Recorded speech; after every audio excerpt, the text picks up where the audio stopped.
শুনতে পাই যে আমার অনলাইনে কোনো পার্সেল আসছে বা দেখতে পাইছে যে একটা পার্সেল আসছে ঘরে, তখনই সে তাড়াহুড়ো করে খুলতে যাবে।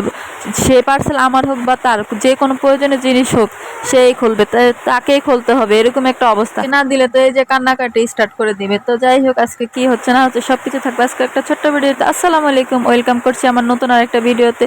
তো যে কোথা থেকে ভিডিওটা দেখছেন জানাবেন। তো যাই হোক, এটা ছিল সকালবেলা থেকে, সকালকার নাস্তা ছিল রুটি। এটা সকালকার নাস্তা করার পরে একটু এই যে দেখেন এখানে প্রায় 2-3 দিনে ভিডিও অ্যাডজাস্ট করা, তার জন্য এরকম একটা অবস্থা। তো যাকে এই যে দেখেন বিলের কি ভিউ, অনেক সুন্দর লাগতেছে না?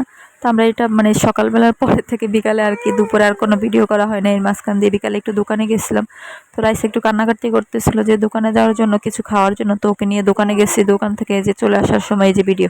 আর দেখতে সুন্দর লাগতেছে না বিলের চারপাশে? যে কিছুদিন বৃষ্টি হয়েছে, ওই বৃষ্টির পানি দিয়ে দেখেন এতদিন কিন্তু বিল শুকনা ছিল। আর এই যে দেখেন চারপাশে কচু গাছের কিন্তু অনেক লতি মোটামুটি হয়েছে।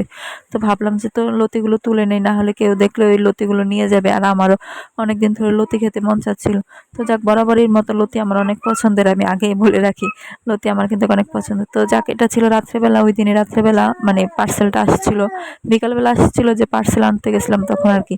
তো যাক, এই যে ও তো তারপর থেকে শুরু করছে যে এটা কখন খুলবে, এরকম একটা অবস্থা।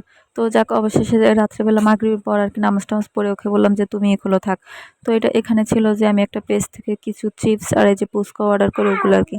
তো যাক, এটা ছিল তার পরের দিনের ভিডিও। যে আমি প্রথমে বলছি এখানে প্রায় 2-3 দিনের ভিডিও অ্যাডজাস্ট করা। পরের দিন আগের দিন একটু ভাজি করা হয়েছিল, ওই ভাজি দিয়ে আমি সকালে রুটিটা খাচ্ছিলাম। যে একটু ভাজি ছিল, ওইটা গরম করে রুটিটা খাচ্ছিলাম। রুটি না, সরি, পরোটা আর কি। তো যাক, রুটি বানাই পরে একটু তেল দিয়ে হালকা ভেজে নিই, পাতলা পাতলা করে রুটি বানানো হয়। তো যাক, এই যে আগের দিন যেহেতু যে লতিগুলো তুলে নিয়ে আসছি, ওগুলো আজকে রান্না করবো। লতি দিয়ে ওগুলো আজকে একটু ভুনা করবো আর কি। ভুনা করে শুকনো শুকনো মরিচ বাটা আর নারকেল বাটা দিয়ে রান্না করবো।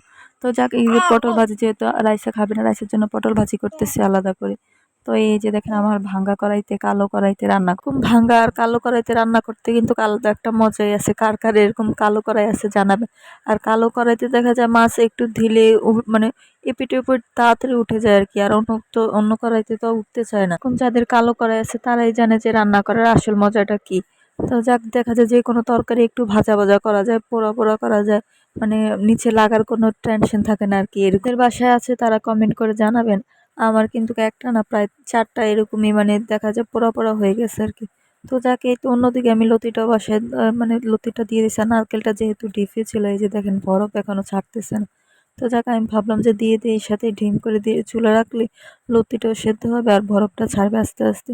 তো যাক, এই তো দেখেন আমি ঢাকনাও দিয়ে দিয়েছি অন্যদিকে। আর এই যে মাঝখান দিয়ে আমি কয়েকবার হয়তো নাড়াচাড়া দিয়েছি, বাট ভিডিও করা হয়নি। আর এই যে দেখেন এখন আমি কোনো মানে কিছু লাগাবো না।